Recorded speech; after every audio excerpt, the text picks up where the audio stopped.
Welcome to MidLIFE Matters, where we celebrate women's wisdom and wit. I'm Georgianne Lucia, your host, and I'm delighted to introduce today's guest, Terry Williams, who is a housing counselor with Capital for Change. Welcome, Terry. Thank you very much, Georgianne. It's nice to be here. Great. So people find themselves unable to keep up with their mortgage payment. Yes. They come to you, and how does that work? Well, one of the first things I do is to speak with them to find out what's caused the delinquency, what's the hardship that caused them to be in this position. From there, we will sit down and go over their finances. We need to see what the income is that's coming into the household, what are the expenses that have to be paid out of that income, and what's left over. Because when we approach the servicer, the mortgage servicer, to ask for assistance, we need to be sure that there's going to be sufficient income to make the mortgage payment if they're able to make adjustments for them. And during this time, we're also able to look at where's your money going. You know, a lot of times when we do the budget sheet, it will show that they should have a surplus of income after the expenses. And if they don't have that income, then we need to try to figure out what's going on with the money. Where is it going? So that's a good opportunity for people to really look at their finances, to look at their spending, and not only see what they're spending, but where they're spending it. And that gives them the opportunity to make adjustments, make changes, in order to put themselves in a better financial position. And what are some typical things people overlook?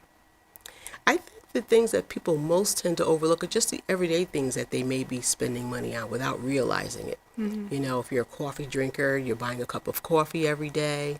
You know, Dunkin' Donuts coffee is now what, $4 for a large coffee? You know, so maybe you could go to Cumberland Farms instead, you know, and get it cheaper. For people that smoke, cigarettes are really expensive. You know, so it's some of those little things that we tend to do out of habit without even thinking or realizing how much money is being spent on those things. And then one of the other things that comes up a lot is the things that people don't pay for on a regular basis. So for instance, your car taxes. You know, the bill comes out twice a year, so people tend to forget about it, you know, but maybe it's something that you need to budget for on a monthly basis so you don't have that surprise, you know, twice a year when it comes out. Yeah, so things like that people tend to overlook, and that can have a big impact on the budget. Do you work with a lot of partners, more solo people? Because I would imagine, looking at spending habits, partners may have some disagreements about priorities. It's interesting if I'm dealing with a household with two adults or whatever the situation is. I like for them all to be engaged in the process. Right. You know, sometimes you're dealing with just one person. You know, they're providing all the information and they're taking the documents back. But I really like to have everyone involved because everyone needs to know what's going on.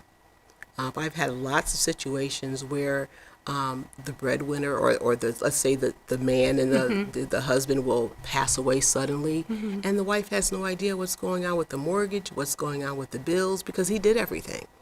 You know, so it's really, really important that everyone, every adult, know what's going on with that money in the household.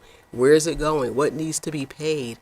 What's our debt look like? You know, Yeah. what does our savings look like? Yeah, it's really, really important. And about how long does the process take? Well, it varies. The time varies. It depends on the severity of the delinquency. It also depends on how quickly the mortgage servicer moves.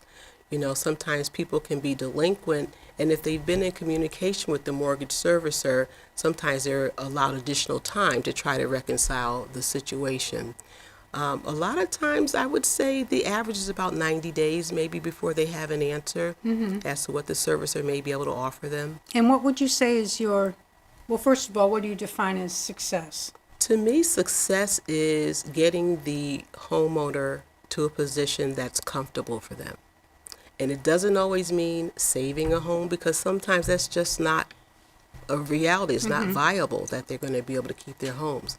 But if we're not able to help them keep their homes, maybe we can put them in a different situation where they're still housed, but it's a different situation now. It looks different, where that means rental or moving in with a family member or whatever. It can be different for every individual. But, success is getting people beyond where they are and getting them to a permanent position. And how does your success rate tend to come out? Well, I think we do relatively well. A lot of it's not within our control.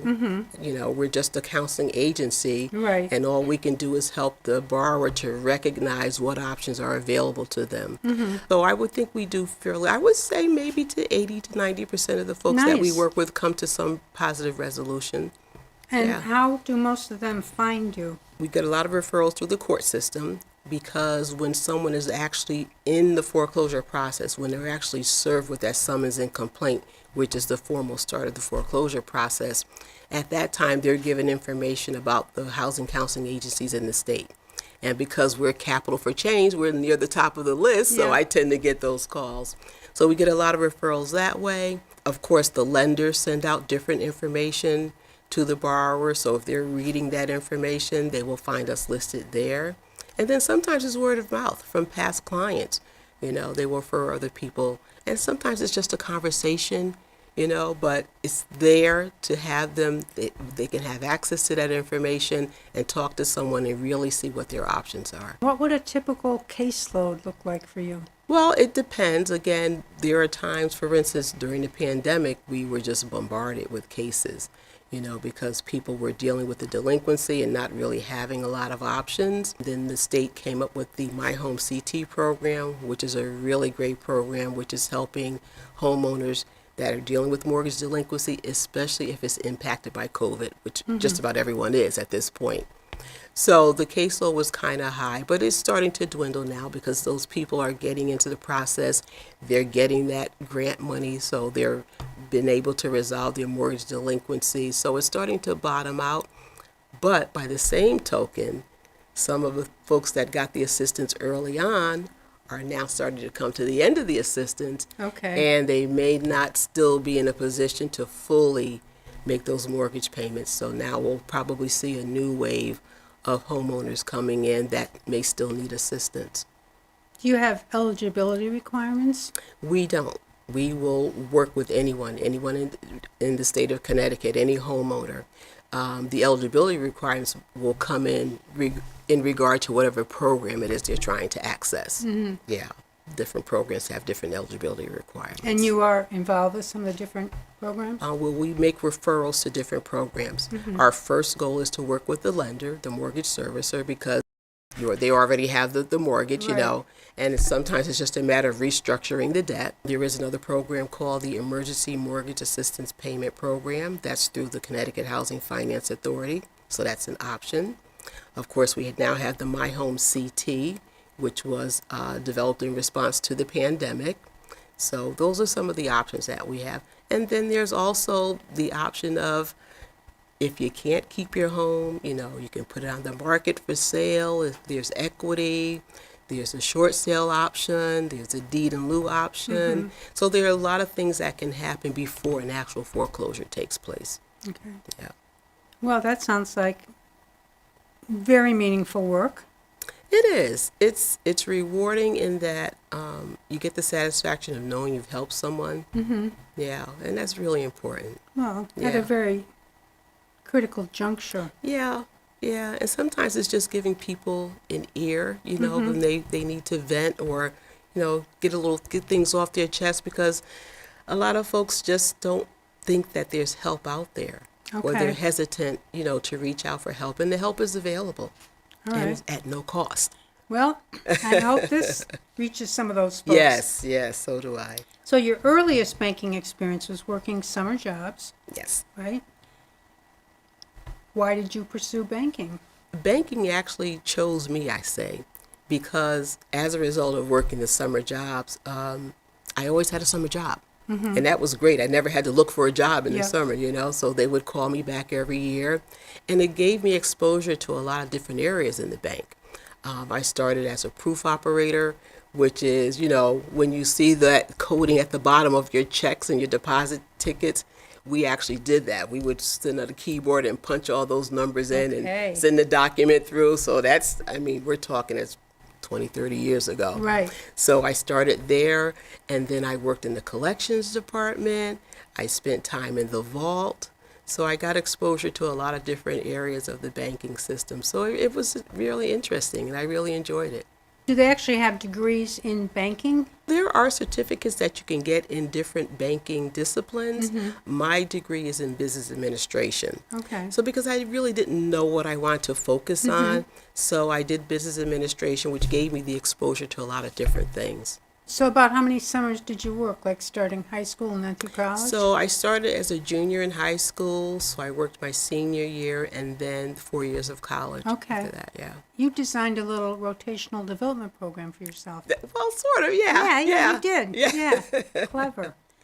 And then you worked in 2 banks, as well as a credit union. Yes. So what did you enjoy most about each of those jobs? It's always the customer contact. Okay. Yeah, always the customer contact. Just helping people gain knowledge about financial things, you know, and helping them to realize their dreams or their plans for what they want their financial future to look like. Yeah, that's always been the most satisfying part. How did you find the experience in a bank versus a credit union? I've done a little work as a consultant with both, and there are differences, right? Oh, in the yeah. culture and Yeah, credit union is much more personal.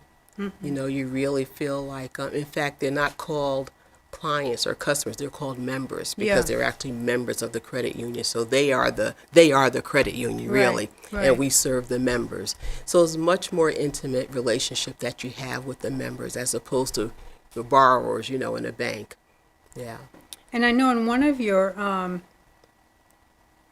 banking jobs, you got to be in a management development, correct, program? Yes, yes. There was a management training program, and I liked it again because I wasn't quite sure what I wanted to focus on.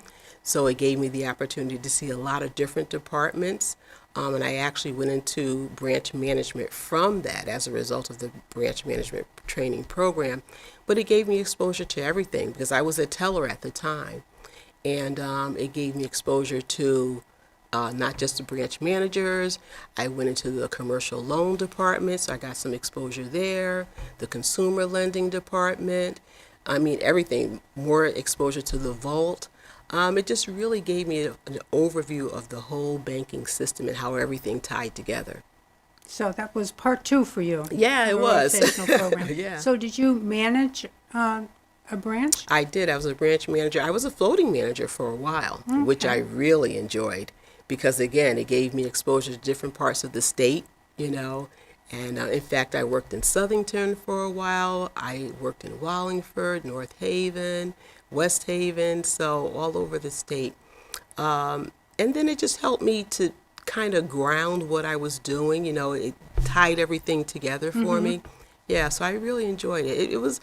I try to look at everything as an adventure, you know. Not only are you doing a job, but what can you learn from it? How can it help you to grow? Yeah, and I just enjoyed it a lot. Well, it has served you well. What do you find most interesting about the work you do now? I know you like helping Yeah. people. And does it get a little heavy sometimes for you that Yeah, all of the people you're dealing with are yeah. kind of It's swimming in a cycle of, just difficulties? yeah. It can because, like I said, there's a realization that some people you're not going to be able to help in terms of what they want, which is to keep their homes. Right. Sometimes it's just not going to happen. But you have to find a way to continue to work with them and work them through the process, you know, to whatever that end result is going to be. Yeah, and you gotta stay there with them, you know. Don't leave them, don't abandon them. They need to know that someone is there still fighting for them and fighting with them. Can you usually predict when someone's about to open up to the idea of maybe a different possibility? Yeah, you can, and then sometimes you have to kind of allow them to make the decision. You know, I would never say to someone, oh, this is what you need to do, this is what you have to do. I put the example on the table, this is the situation, Here are some options. What do you think is going to work best for you? And allow them to take ownership of the decision, because it has to be their decision. It does. Yeah. You know, if they don't buy into it, it's not going to work. And I always remind them, this is your plan. You know, this is what you have to consider. So you make the best choice that you can. And again, you just be there to be that support for them. Women can form very strong bonds. Yes. And what roles have women played in your life? First of all, my mom, who was a divorced woman that raised 7 children after divorce. She was a very strong role model, and she always had time for all of her kids, even 7 of us running around, but there was always time for that individual one-on-one. We always felt special. We always felt like we were the chosen, we're the favorite, you know. So she always had that capacity, and my mother really always took care of people. You know, my uncle made the comment that she took care of people all of her life, from the time she was like 16, 17 years old, helping her aunts and, you know, just being around people and taking care of people. And that was actually her ambition, to become a nurse, to go to nursing school. But, you know, things happen in life and you kind of get off track. Right. But she always kept that same helpful spirit. Yeah. So that's what I get from her. Oh, definitely. I was thinking you get your people orientation plus the caring and Yeah. supportive Came from Mom. approach. Yeah. And then you've got some long-term friends, right, from college? I do. I have a couple of ladies that I met in college, and we're good friends, really still close. I mean, we've been each other's bridesmaids and matrons of honor. We're godmothers to each other's children. So we've been through a lot, the deaths of parents and other family members. So they're really my little gang there. And is there another woman that is someone you kind of characterize as a hero? She is. She's my friend Eileen. I just admire her so much. She's a 2-time 25-year breast cancer survivor. She'll be 25 years in November. And she just doesn't look like what she's been through.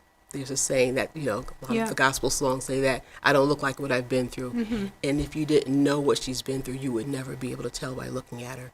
She always has a smile on her face. She's always so open. She counsels and talks to a lot of breast cancer survivors and women that are going through the process. She always has time for people, no matter what she's going through or what's going on with her. So she's just a wonderful role model. She's one of my heroes. And she sounds like she shares some traits with your mom.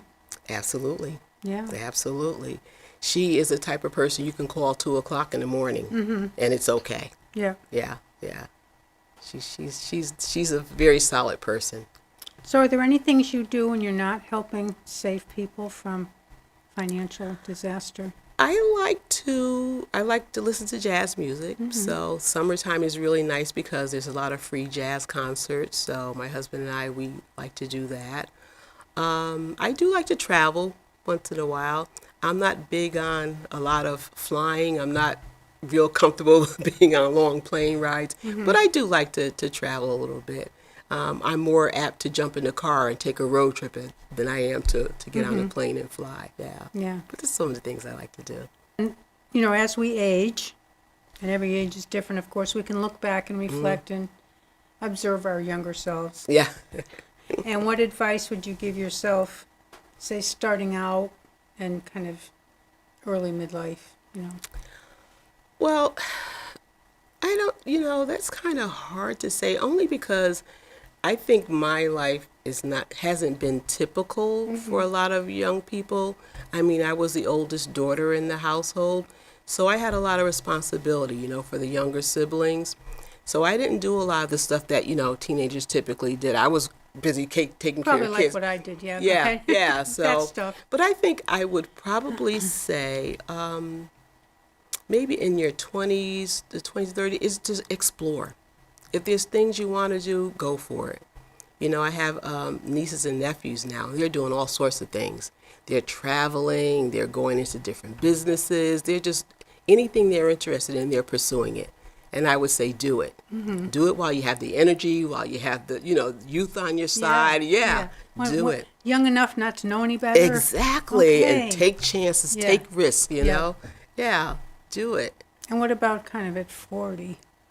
I think at that point, you should be really focused on what you want your end life to look like. You know, when you stop working, when the kids are out of the house or whatever, what do you want that to look like? And start working towards that.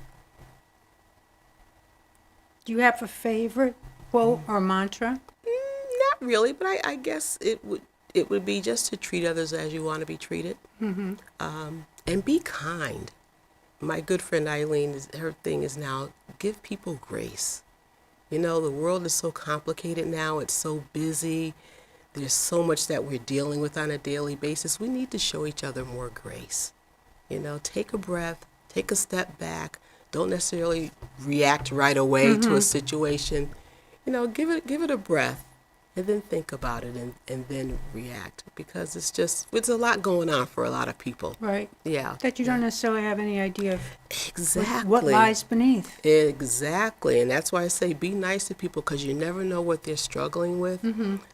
My priest used to say, your smile may be the only smile someone sees in a day. So, you know, just be mindful of that, you know, and take the time to talk to people and to listen. And when you ask someone how they're doing, be prepared to hear how they're doing. Yeah. Don't just say it because we automatically say, oh, how are you today? Well, be prepared for a response, you know, and give that person a little time. Give them your ear for a while. I think there's a quote about focused attention is the greatest gift you can give someone. Yeah, I agree. And as everything is speeding up and we're always on our phones and Yes, yeah, yes. multitasking and all Yes. the demands, and yeah, it can be hard to carve out that space. Absolutely. We have to be very intentional about it. The more hectic things get, the more we need to slow down, I think. Well, thank you. This has been terrific, Terry, and I hope our viewers have learned a lot. Thank you so much for You're the time. welcome, I and good luck appreciate with it. everything at Capital for Change and your future plans. Thank you so much. Absolutely. This is Georgianne Lucier. Thank you for joining us. And please tune in to hear other fascinating women on future segments of MidLife Matters. Again, thanks for joining.